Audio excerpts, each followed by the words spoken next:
بسم اللہ الرحمن الرحیم۔ ایک دن حضرت عثمان غنی رضی اللہ تعالیٰ عنہ نے نبی کریم صلی اللہ علیہ وآلہ وسلم کی دعوت کی۔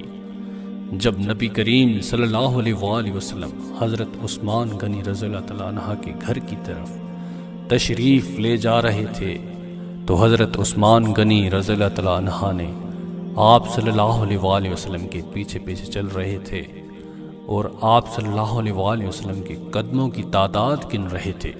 سرکار دو عالم صلی اللہ علیہ وآلہ وسلم نے جب منہ موڑ کر یہ معاملہ دیکھا تو مسکرا کر پوچھا، اے عثمان کیا کر رہے ہو؟ حضرت عثمان غنی رضی اللہ تعالیٰ عنہ نے جواب دیا، یا رسول اللہ صلی اللہ علیہ وآلہ وسلم، میں آپ صلی اللہ علیہ وآلہ وسلم کے قدم گن رہا ہوں تاکہ میں اتنے غلام آزاد کروں۔